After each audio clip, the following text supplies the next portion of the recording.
Middle Class Collapse 2025, What They're Not Telling You.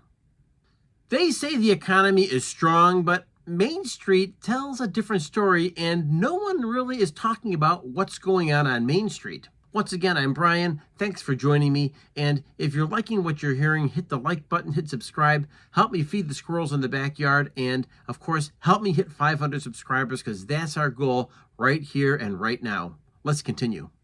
I listen, and I'm helped very much by the viewers who are extremely active on this channel to help fill in the gaps. Thanks, and let's continue. We can make a very strong argument there is a hidden recession already underway here in the United States, if not the entire western part of the world. There's a couple things here that we really should be paying attention to, and if you're feeling it, go ahead, leave a comment below because we need to hear from you, yes, you on Main Street. But check it out. Wage stagnation, it's very, very real. The fact is that if inflation is at 3.5%, maybe even 4%, but wages are going up 2% to 2.5%, we see that automatically as a problem. That, and of course, the fact is there is a silent struggle going on at the grocery store, at the hardware store, in the aisles of the discount stores like Dollar Store. You get the picture. Try to make ends meet, planning or cutting out family vacations, trying to struggle to figure out how to pay a kid's tuition. You get the picture, and maybe you can relate.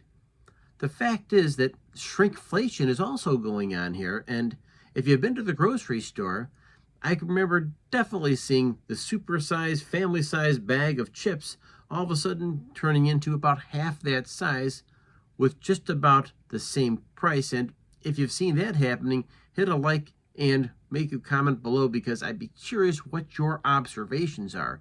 How are you seeing shrinkflation actually show up? Because these aren't just anecdotes. They're just not experiences from Brian's trip to the grocery store. Instead, this is what us, the middle class, is dealing with right now. They're not just mere anecdotes. And why Wall Street isn't too worried about this.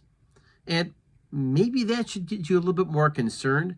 I'm not a person to spend too much time worrying. I'm not going to lose sleep over this, but what we really want to do on this channel is raise awareness and prepare our own defense for how do we move forward, right? So the big question we have to be asking ourselves right here on Main Street is this all policy? Is it performance? Is it to look good, or is there something that's really meaningful going to help out the middle class? The fact is that the big, beautiful bill breakdown, is it really going to help middle class America out? Is it an example of trickle-down economics that helps the wealthy, and the expectation is the wealthy then helps the middle class? I don't have an answer for you there. But I can tell you that some of the provisions that were in the last tax bill had a sunset on them.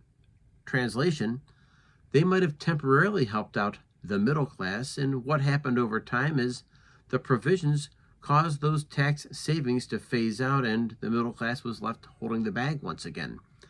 Trump tax cuts 2.0, are they real savings or smoke and mirrors? That's the bigger question, and it's the question that we too must ask ourselves, and it's worth digging into a little bit because we do have technology at our fingertips, and equally as important, we have one another on this channel to help us figure out what's the bigger picture and what are we missing.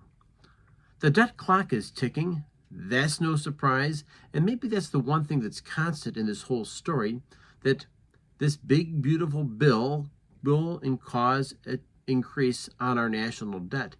And the president who pounded the table on savings and beating up that bill and making sure, we're going to shoot that one again.